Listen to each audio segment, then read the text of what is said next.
Bharatiya Janata party జాతీయ అధ్యక్షుడు ఎవరవుతారు? వాస్తవంగా నడ్డాని కేంద్ర మంత్రివర్గంలో తీసుకోవడంతోనే మారుతుందన్నది తెలిసింది. ఇంతకుముందే చెప్పారు, ఏడాది క్రితమే ఆయనది టర్మ్ అయిపోయింది, కానీ ఎలక్షన్స్ కోసం అని ఆపారు. ఆ సందర్భంలో ఇప్పుడు ఆయన మంత్రివర్గంలో తీసుకోవడంతో నడ్డాకి ఇక పార్టీ అధ్యక్ష బాధ్యతలు పక్కకి తప్పిస్తున్నట్టే.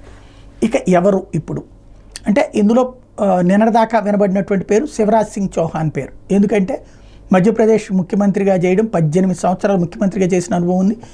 ఆ పార్టీ మధ్యప్రదేశ్ రాష్ట్ర అధ్యక్షుడిగా కూడా చేశారు, పార్టీ నడిపించడం వచ్చు, అట్లాగే జాతీయ ప్రధాన కార్యదర్శిగా కూడా పనిచేశారు. కాబట్టి ఆయన్ని ఖాయం అనుకున్నారు. తీరా చూస్తే ఇప్పుడు ఆయన్ని ఏకంగా కేంద్ర మంత్రివర్గంలో తీసుకున్నారు. మామ అని అందరూ ముద్దుగా పిలుచుకునేటటువంటి శివరాజ్ సింగ్ చౌహాన్ అటు వెళ్లడంతో జరిగినటువంటి కథ.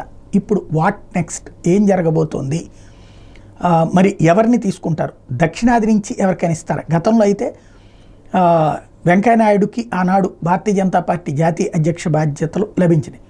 ఇప్పుడు ఎవరికి ఇస్తారు? దక్షిణాది వాళ్ళకి ఎవరికైనా ఇస్తారా? ఎందుకంటే దక్షిణాదిలో విస్తరించింది పార్టీ. ఈ విస్తరించిన సందర్భంలో మరింత విస్తరణ అన్నటువంటిది అవసరమైనటువంటి దశలో దక్షిణాదికి ఇస్తారా, లేదా హిందీ హార్ట్ బెల్ట్ కాబట్టి అక్కడ దెబ్బతిన్నారు కాబట్టి కొంత అక్కడ వాళ్ళకే ఇవ్వడం చేస్తారా?